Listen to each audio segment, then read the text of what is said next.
Ujumbe wa dharura na wa kushtua kutoka kwa jeshi la polisi kuhusiana na maandamano ya Disemba tarehe 9 umeshtua wengi. Ujambo na karibu kwa taarifa zetu za Kenya Scope. Hatua kali ya jeshi la polisi nchini Tanzania ya kuzuia maandamano yaliyopangwa kufanyika Disemba tarehe 9 mwaka huu imeweka taifa kwenye taharuki mpya, huku serikali ikitangaza kwamba hakutakuwa na uvumilivu hata wa sekunde moja wa jaribio lolote la kujenga upya kile ilichokiita hatari kwa usalama wa raia na mali zao. Onyo hilo limekuja katika wakati ambapo kumbukumbu za vifo, majeruhi na wasiwasi wa kijamii bado ziko wazi katika akili za wananchi baada ya machafuko ya uchaguzi mkuu wa Oktoba tarehe 29 mwaka huu yaliyogharimu maisha ya mamia, kwa mujibu wa mashuhuda na taarifa zisizo rasmi. Ujumbe huo kutoka kwa vyombo vya dola ulijengwa juu ya hoja ya kuzuia marudio ya huzuni, ukisisitiza kuwa taifa haliwezi tena kuruhusu machafuko yaliyovunja maisha, kuhatarisha uchumi na kuleta mshtuko wa kijamii katika kipindi ambacho rasmi na bila shaka bado kinauguza majeraha ya kisiasa na kiusalama. Jeshi la polisi lilijenga hoja kwamba mpango wa maandamano umekosa kibali cha kisheria, hauna muundo wa ulinzi wa usalama wa raia na unaambatana na kumbukumbu ya karibu ya damu iliyomwagika na makaburi mapya yaliyotokana na ghasia za uchaguzi. Katika mazingira hayo, hatua ya kuzuia maandamano haikuonekana kama tamko la kawaida la usalama. Ilichukua sura ya tahadhari ya kitaifa iliyowekwa juu ya historia ya karibu ya taifa iliyoingia kwenye mgogoro wa kisiasa uliokosa nafasi ya mazungumzo. Jeshi la polisi lilitumia hoja ya kikatiba likisema kwamba haki ya kuandamana ina mipaka inapokutana na uwezekano wa kuvunja haki za wananchi wengine wanaohitaji kufanya kazi, kusafiri au kuendelea na shughuli za kiuchumi bila hofu ya kukutana na nguvu ya dola. Baada ya uchaguzi wa mwaka 2025, Tanzania iliingia katika kipindi cha msukosuko kilichochochewa na madai ya udanganyifu wa mchakato wa kura, uhalali wa matokeo na nafasi ya upinzani katika siasa za kitaifa. Miji kadhaa ilirekodi matukio ya maandamano, kukimbizana, uvamizi wa maeneo ya umma na mapambano kati ya raia na vyombo vya usalama. Wananchi waliokuwepo katika maeneo hayo ya matukio hayo walielezea athari za moja kwa moja za nguvu ya dola, ikihusisha vifo, majeruhi na watu waliotoweka katika mazingira sintofahamu. Na katika mazingira hayo, mamlaka ilikabiliwa na kazi ngumu kujaribu kudhibiti hali isizidi kuongezeka, huku wito wa msaada na msamaha, uchunguzi na marekebisho ya kisiasa ukiendelea kuongezeka kutoka makundi ya ndani na ya kimataifa. Hata hivyo, serikali ilichagua msimamo wa kulinda utulivu kwa kutumia hoja ya kulinda mali za wananchi na rasilimali za taifa. Hoja hii ilihusishwa na dhamira ya kulinda uchumi ambao ulikuwa tayari umeathirika na misukosuko ya kimataifa, mfumuko wa bei na ukosefu wa ajira uliokuwa ukiongezeka. Na katika muktadha wa kisiasa, wazo la maandamano mapya liliibua hisia tofauti. Kwa upande mmoja, ilionekana kama mwendelezo wa shinikizo la kutafuta uwajibikaji wa kisiasa na uwazi wa kimfumo. Kwa upande mwingine, ilionekana kama tishio la kufungua upya mlango wa vurugu wakati taifa likijaribu kujenga taswira ya amani. Jeshi la polisi lilieleza kwamba wito wa maandamano ambayo yameratibiwa kufanyika kupitia mitandao ya kijamii, na hilo lilijengwa kama ushahidi wa mazingira yasiyo rasmi yanayoathiri utawala wa sheria na usalama wa raia. Teknolojia ya mawasiliano ilielezwa kama chombo kinachorahisisha propaganda, ushawishi wa haraka na mobilization ya watu, ambayo inaweza kujenga mkusanyiko wa hisia kuliko mantiki ya kisheria. Na kupitia hoja hiyo, vyombo vya dola vilijenga msimamo wa kupambana na ujumbe wa kidijitali kwa madai kwamba taarifa zimekuwa zikisambazwa kwa nia ya kupotosha, kuchochea hasira na kusababisha mgawanyiko wa kijamii.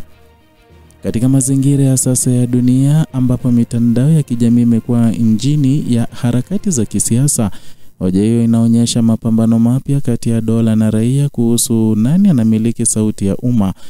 Tanzania ilijikuta katika kipindi hicho ikiweka vikwazo kwa ujumbe wa kisiasa unaosambazwa mtandaoni, huku makundi ya kijamii yakiona hatua hizo kama jaribio la kuzima uhuru wa kujieleza na ujenzi wa uchumi wa mawazo.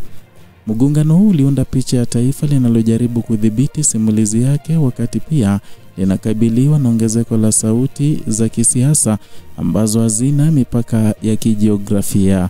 Serikali ilijenga hoja kwamba upotoshaji wa mtandaoni unalenga kuvuruga utulivu wa kuhamasisha vurugu na kutengeneza mazingira ya hatari kwa maisha, mali na hadhi ya taifa. Na kwa msingi huo, mamlaka ilitoa tahadhari kwamba mtu yeyote atakayejihusisha na uenezaji wa ujumbe unaohamasisha maandamano au ghasia atachukuliwa hatua kali za kisheria, na ni jambo linaloonekana kama sehemu ya mkakati wa kuzuia mgogoro kabla haujajijenga. Na katika hoja hiyo, serikali haikutumia lugha ya maafikiano, bali ilijenga ukuta wa mamlaka unaodai utii wa misingi ya ulinzi wa umma. Katika mazingira ya kiutawala, hatua hiyo ilielekezwa kwa wajibu wa kusimamisha sheria, lakini katika jicho la ndani la kisiasa ilichukuliwa kama ishara ya kuendelea kwa mivutano kati ya serikali na baadhi ya makundi ya kijamii. Makundi yao yalikuwa tayari yamepitia kipindi cha kupoteza marafiki, ndugu na wananchi waliokuwa sehemu ya maandamano ya mwaka 2025, na hivyo waliona hatua ya kuzuia maandamano mapya kama siasa ya kuzuia hisia za watu badala ya kuzishughulikia. Katika kipindi cha baada ya uchaguzi, Tanzania imekuwa chini ya uchunguzi wa mashirika ya haki za binadamu na taasisi za kimataifa zilizotaka jicho huru litazame namna vyombo vya usalama vilivyotumia nguvu. Taarifa muhimu zilionyesha uwezekano wa matumizi ya silaha za moto katika maeneo ya miji na matukio ya ufyatuaji risasi yaliyohusisha maafisa wa usalama na raia wasio na silaha. Kwa upande wa serikali, hoja ilikuwa kwamba hatua hizo zilikuwa sehemu ya kulinda utulivu, mali na maisha ya watu ambao hawakushiriki katika ghasia. Kati ya hoja hizo mbili kulikuwa na pengo refu la ukweli ambalo haukufanyiwa kazi, ambao ni idadi halisi ya waliofariki, mazingira ya vifo vyao na majibu ya dola kuhusu hatua ambazo zimechukuliwa dhidi ya maafisa waliotumia nguvu kupita kiasi. Ukimya huu uliujenga mgogoro na wa kimaadili ambao uliongeza shinikizo kwa wito wa uwazi, marekebisho ya kisheria na majibu ya taasisi. Katika mazingira hayo, ongezeko la wito wa maandamano ilikuwa na msingi wa kihistoria ambao ulitokana na ukosefu wa majibu ya msingi. Na katika mazungumzo ya kimataifa, Tanzania ilichukuliwa kama eneo la mtihani na uwezo wa serikali ya Afrika kujenga mfumo wa utawala unaokubali ukosoaji, unaowajibika kwa watu wake na unaotatua matatizo ya nchi ama kwa njia ya mazungumzo badala ya udhibiti wa kijeshi. Na katika kipindi hicho, taifa lilikuwa na fursa kubwa ya kugeuza janga kuwa mwanzo wa mazungumzo mapya, lakini pia lilikuwa na hatari ya kuingia katika historia ya mivutano ya muda mrefu. Kwa kuzuia maandamano ya Disemba 9, serikali inajenga hoja ya kulinda dhidi ya tishio la ghasia, lakini pia inafumua swali kubwa la kimfumo: je, taifa linaweza kujenga utulivu wa kweli kwa kuzima sauti za umma badala ya kuzijibu?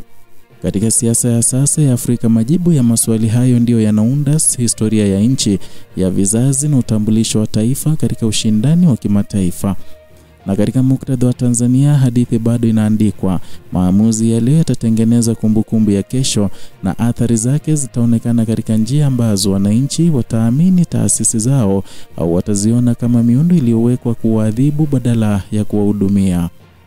Kwa sasa kile kinachojulikana ni kwamba serikali imechagua mwendo wa kukomesha jaribio lolote la maandamano mapya ambayo yameratibiwa kufanyika Disemba 9, ikitumia hoja ya ulinzi wa taifa. Lakini kwa upande wa wananchi, hisia zinaendelea kuchemka zikitafuta jibu la matumaini, uwazi na haki. Na katika nafasi hiyo nyeti, Tanzania inabeba mzigo wa kuchagua historia yake ya kujenga upya uaminifu kupitia mazungumzo na marekebisho, au kuimarisha ukuta wa mamlaka ambao mara nyingi umeanguka mbele ya nguvu ya hisia za umma.